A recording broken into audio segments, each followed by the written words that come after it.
चिंतन मंथन। दूषित समाज, दोषी कौन?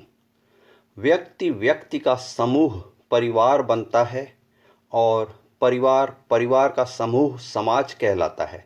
समाज में अपने चारों ओर के दूषित वातावरण का शिकार हर व्यक्ति परेशान महसूस करता है, पर मानव प्रकृति के कारण दोषियों को ढूंढता हुआ हर इंसान खुद के अलावा सभी को दोषी मानता है।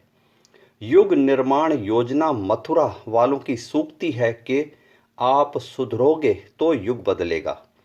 युग की एक छोटी इकाई समाज को बदलने के लिए व्यक्तिगत जवाबदारी स्वीकार करके खुद को सुधारने की प्रक्रिया में सक्रिय होकर ही हम सकारात्मक परिणाम प्राप्त कर पाएंगे। सारा खेल ही विचारों का है। दूषित विचारों के दुष्चक्र से बाहर निकलने के लिए एक ही सरल मार्ग है कि दिमाग तटस्थ रख के पूर्वाग्रहों से मुक्त रहकर अंतःकरण की गवाही को ईमानदारी से स्वीकार किया जाए। मकड़ी की तरह इंसान अपने ही भ्रम और वहम के जालों में फंस चुका है। शुद्ध हवा की अनुभूति की तरह केवल एहसास के स्तर पर भ्रम और वहम से मुक्त होकर ही हम सत्य को अपने ही अंदर देख सकते हैं और पा सकते हैं। आत्ममुग्धता और अंधश्रद्धा से बाहर निकलकर आत्मश्रद्धा के द्वारा विचारों के भटकाव से उबरकर उस परमपिता परमात्मा के निराकार स्वरूप से साक्षात्कार करते हुए ही हम आत्मदर्शन कर पाएंगे।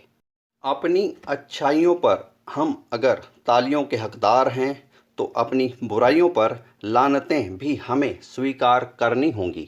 तालियां और गालियां दोनों हमारे ही बोए हुए कर्मों का प्रतिफल है। ऊपर वाला हमेशा हमारा साथ नहीं देगा। धर्म संकट में फंसने के पहले ही अंतर्मन की आवाज़ सुन ली जाए तो असमंजस की स्थिति उत्पन्न ही नहीं होगी।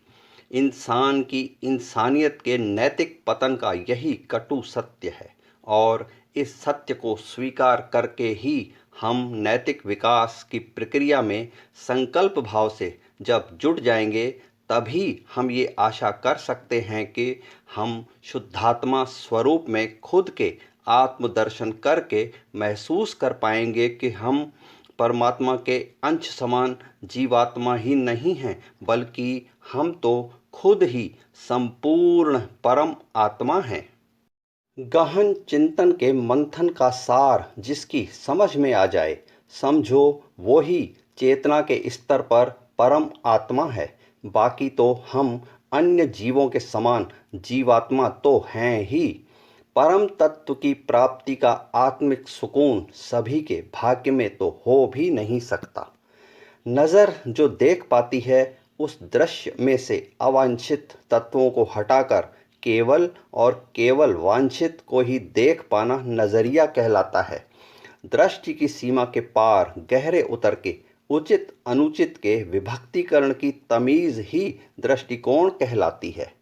अंत में आश्चर्य इस बात का करें कि सामाजिक दूषण की समस्या और उसके समाधान का चिंतन मंथन तो हमने कर दिया, परंतु ये दूषण आखिर है क्या, इसका जिक्र ही नहीं किया।